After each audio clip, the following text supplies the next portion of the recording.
Salve galera, estamos de volta para o nosso terceiro bloco para eu dar continuidade ao nosso estudo sobre o recurso em sentido estrito. Vou falar para vocês sobre as hipóteses de substituição do recurso em sentido estrito pelo agravo em execução lá na execução penal. E aí depois eu entro em uma bateria de exercícios com vocês. Galera, vamos logo para o que interessa. Então olha só pessoal, primeira coisa, o inciso 12 do artigo 581, ele fala o seguinte: decisões que concedem, negam ou revogam o livramento condicional. O livramento condicional é matéria de execução penal. Aqui nós estamos diante do agravo em execução. Mesma coisa, pessoal. Inciso 17. Unificação de penas, pessoal. Artigo 111 da LEP, agravo em execução. Do artigo 19 do inciso 19, até o inciso 23, todas dizem respeito à medida de segurança proferida na execução penal. E aí, qual é o recurso cabível das decisões da execução penal? É o agravo em execução, que eu vou explicar para vocês nas próximas aulas, que está prevista no artigo 197 da LEP, galera. 197, tá? Olha só, a decisão prevista hoje no artigo 24 é juridicamente impossível, porque é multa convertida em prisão. E aí, isso não tem mais hipótese no ordenamento jurídico brasileiro. E aí nós voltamos, galera, para as decisões que comportam o rese. Olha só, o inciso 13, a decisão que anula o processo pelo juiz de primeiro grau no todo ou em parte. Galera, essa decisão é o seguinte. Galera, a instrução criminal, ela se inicia no momento da oitiva do ofendido ou da vítima e ela se encerra no momento do interrogatório do acusado. Ou seja, se verificar, por exemplo, que dentro da instrução criminal houve uma nulidade e essa nulidade ela veio a ser suscitada tanto pelo magistrado, tanto pela acusação como pela defesa, nesse caso, pessoal, o magistrado acolhendo o pedido, ou seja, anulando o processo, e a parte que foi prejudicada por essa anulação não concordar, vai ter à sua disposição a utilização do recurso em sentido estrito, tá? Olha só, o inciso 14, pessoal, é um inciso muito cobrado em concurso público, muito cobrado mesmo, porque ele é um inciso absolutamente atípico no rol do artigo 581. Olha o que diz, que inclui ou exclui jurado da lista geral. Esse inciso 14 do artigo 581, ele é muito peculiar, por quê? Quem tem legitimidade para interpor esse recurso é o próprio jurado. E esse recurso de distrito ele é dirigido ao presidente do Tribunal de Justiça, num prazo de 20 dias. Esse é um recurso extremamente peculiar e muito cobrado em concurso público, pessoal, porque ele não segue a sistemática do recurso em sentido estrito, que tem o prazo de 5 dias para interposição, tá? Então, olha só. Como eu falei para vocês aqui, ó, qualquer do povo vai ter legitimidade para interpor esse recurso em sentido estrito. O artigo 426 do CPP ele permite que qualquer pessoa do povo apresente-se a reclamação, que é a impugnação, da decisão do juiz e vai caber o rese. Ó. Esse rese tem prazo de 20 dias contada a publicação da lista geral, que se dá em 20 de novembro. Nós temos duas listas de jurados, uma que acontece em outubro e uma em novembro. Para interposição, e será dirigida ao presidente do Tribunal de Justiça ou TRF, caso se tratar de um júri federal. Tá? Inciso 15, pessoal, a decisão que denega a apelação, falei no bloco passado, ou seja, eu interponho uma apelação, o magistrado nega seguimento à minha apelação, eu interponho um recurso em sentido estrito, ó, quando o juiz em primeiro grau nega seguimento à apelação ou julga deserta, causa anormal de extinção de recurso, porque isso aqui é falta de pagamento de preparo e só há deserção para o querelante no que diz respeito à ação penal privada, tá? O inciso 16, pessoal, contra a decisão que ordenar a suspensão do processo em virtude de questão prejudicial. As prejudiciais, elas estão no artigo 92 e 94 do CPP, ou seja, é aquela questão civil que influencia e prejudica a decisão a respeito da existência de uma infração penal, por exemplo, o crime de bigamia, pessoal, crime de bigamia. Nesse caso, por exemplo, olha só, decisão que ordena a suspensão do processo em virtude de questão prejudicial. Se nós temos um indivíduo que é tecnicamente bígamo, aquele que contrai casamento depois de já ser casado. Se nós temos uma ação anulatória do primeiro casamento transcorrendo na esfera civil, nesse caso nós teremos a suspensão do processo por uma questão prejudicial, para saber se aquele primeiro casamento ele é válido ou não. Mas aqui o inciso diz o seguinte, a decisão que ordena a suspensão, ou seja, se verificar que não era necessário a suspensão do processo por conta daquela questão prejudicial e houver a decretação da suspensão, é cabível o recurso em sentido estrito, tá? Crime de bigamia, ó, para saber se o primeiro casamento é válido ou não. Se o juiz indeferir a suspensão e prosseguir com a ação penal, a decisão é irrecorrível. Então, ó, inciso 18, perdão. Decisão que resolve o incidente de falsidade documental. Galera, a falsidade documental para retirar e desentranhar documentos autos, a decisão que decide a respeito do incidente, tanto a decisão de procedência como de improcedência, é cabível o recurso em sentido estrito.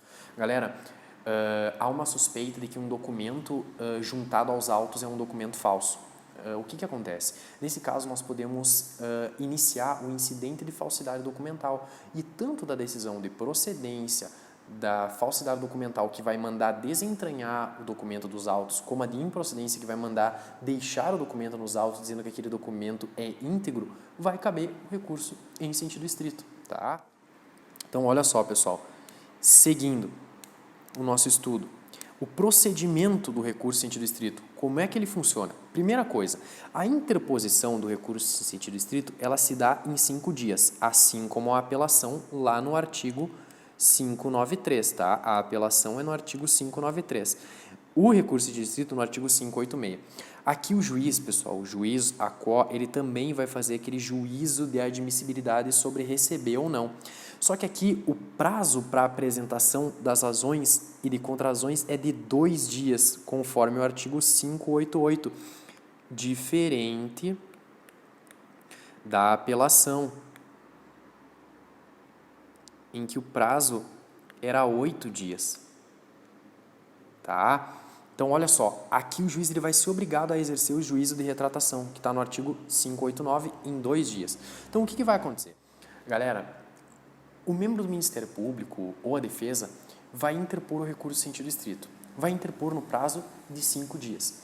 Interposto o recurso em sentido estrito, ele vai poder ser interposto em peça única, assim juntamente com a interposição e as suas razões, ou ele vai ser interposto em separado, a interposição e depois a abertura de prazo para o oferecimento das razões recursais.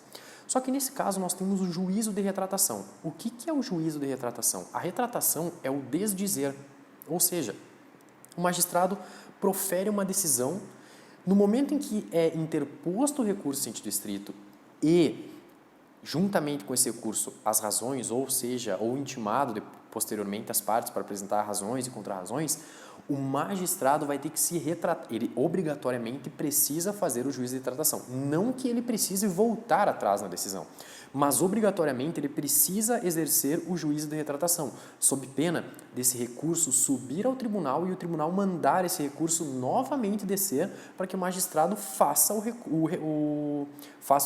a retratação nos autos. Ou seja, nesse caso ele vai ter que exercer o juízo de retratação. Como eu disse para vocês, o juízo de retratação é o desdizer. E desdizendo, pessoal, ele vai se retratar dessa decisão e aí é cabível um novo recurso, tá? Olha só. Ou seja, o juiz é obrigado a exercer o juízo de retratação em 2 dias, mantendo ou reformando a decisão. E isso que eu falei para vocês, ele é denominado de efeito regressivo, iterativo ou diferido. O juízo de retratação ele faz com que a decisão recorrida ela retorne, ou seja, é um regresso, como eu falei para vocês, a quem proferiu para ser reapreciada. E aí, pessoal, olha só que interessante, nós também temos um recurso previsto para decisão que nega seguimento ao recurso em sentido estrito. Nós também temos uma decisão. Caso haja, por parte do magistrado, ele negue seguimento ao recurso em sentido estrito, nós temos a carta testemunhável. Também vai ser objeto de estudo aqui nas nossas aulas, tá? Só para deixar isso claro para vocês que também nós temos um meio impugnativo para a decisão do magistrado que nega seguimento ao recurso em sentido estrito, tá? Olha só, é a carta testemunhável que está prevista lá no artigo 639 do Código de Processo Penal. E agora, galera, para que a gente possa fixar de uma maneira bem clara o procedimento do recurso em sentido estrito e da apelação, eu vou iniciar os exercícios com vocês. E aí, na próxima aula, eu vou iniciar com vocês o agravo em execução, tá? Então, vamos para os exercícios, pessoal.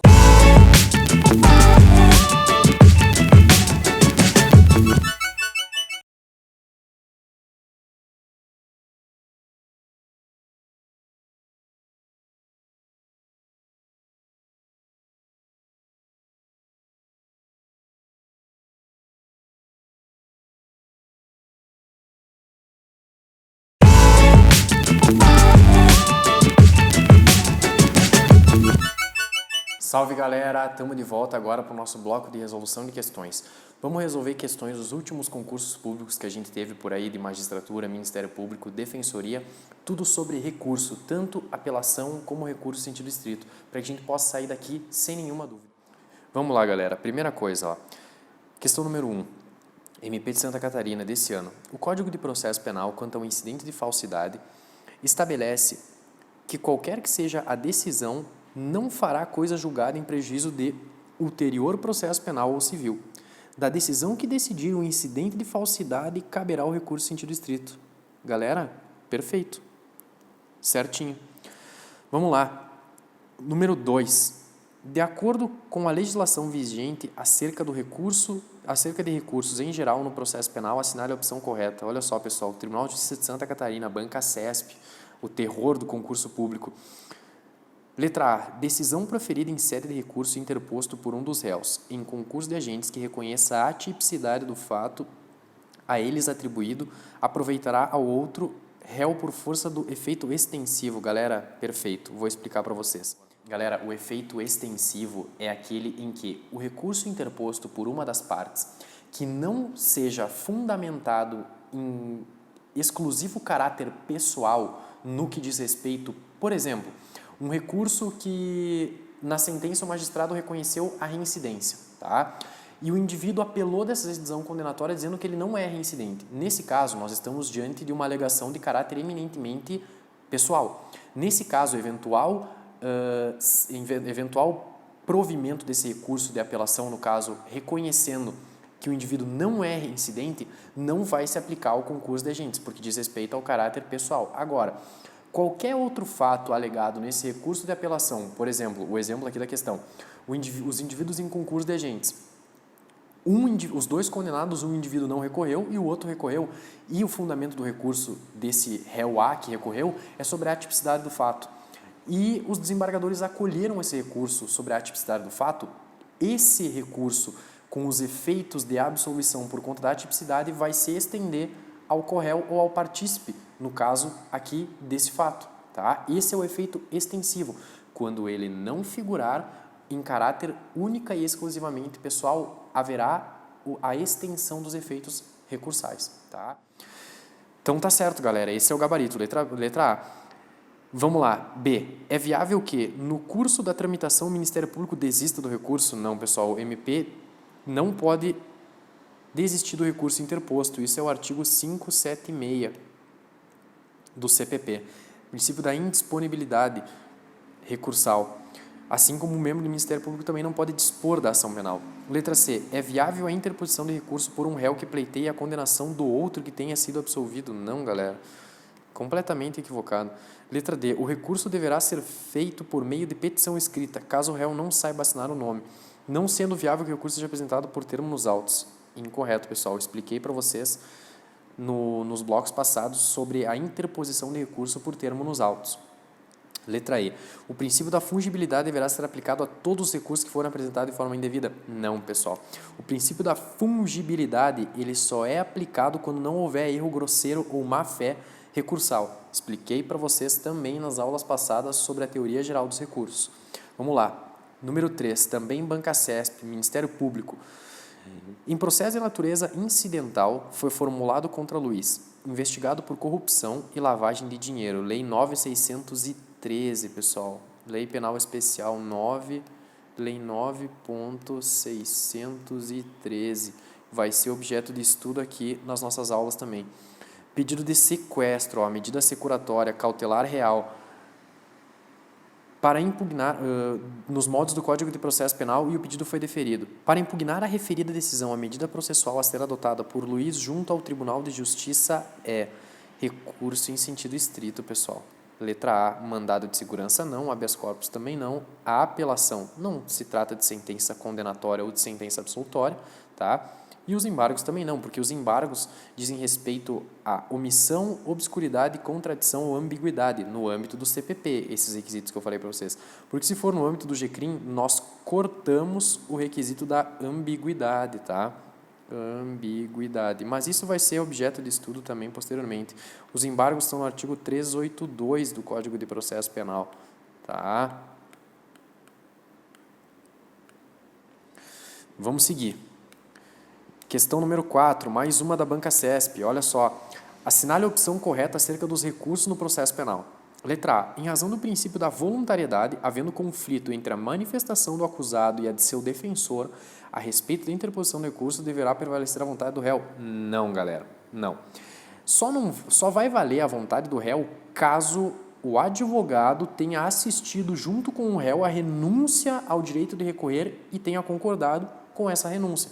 Porque, como eu expliquei para vocês na aula passada, caso o réu se manifeste por não recorrer e o advogado ou o defensor recorra da decisão, interponha a apelação, nesse caso vai valer a decisão do advogado, pelo princípio da ampla defesa. Tá? Letra B. Em caso de inércia do MP, o assistente de acusação não terá legitimidade para interpor recurso de apelação. Errado, pessoal, já falei para vocês que vai ter. A depender de estar habilitado ou não, a gente só vai ver a questão do prazo. 5 dias habilitado e 15 dias não habilitado. Letra C. Em razão do princípio da voluntariedade dos recursos, o defensor dativo regularmente intimado não estará obrigado a recorrer. A princípio, esse aqui é o nosso gabarito. Vamos ver. Letra D. O termo inicial para a interposição do recurso pelo MP é a data da prolação da sentença e audiência em que haja promotor de justiça presente. Não, galera. Tem prerrogativa de intimação pessoal, tanto o membro do Ministério Público como o defensor público. Letra E. Determinado órgão do MP não terá interesse na interposição de apelação contra a sentença absolutória quando outro órgão em alegações finais tiver se manifestado pela absolvição do réu. Não, pessoal. Totalmente sem pé nem cabeça essa assertiva. Número 5. Vamos lá. Sobre os recursos no processo penal, é correto afirmar que a decisão que negar concessão de livramento condicional, galera, livramento condicional, execução penal, aqui é agravo, a apelação está fora, recurso especial fora, carta testemunhal fora e recurso de distrito também está fora, porque aqui nós pegamos o agravo em execução. Número 6, acerca de execução penal. De crimes de abuso de autoridade, de crimes contra a criança e o adolescente e de crimes contra o sistema financeiro, julgue o item que se segue. Caberá recurso de apelação contra a decisão do juízo da execução penal? Não, pessoal. Pessoal, eu vou dar uma dica para vocês. Sempre que falar execução penal, esqueçam a apelação e esqueçam o recurso de distrito. Se trata de agravo em execução, tá? Está previsto no artigo 197 da LEP. Nós vamos estudar nas aulas que vêm.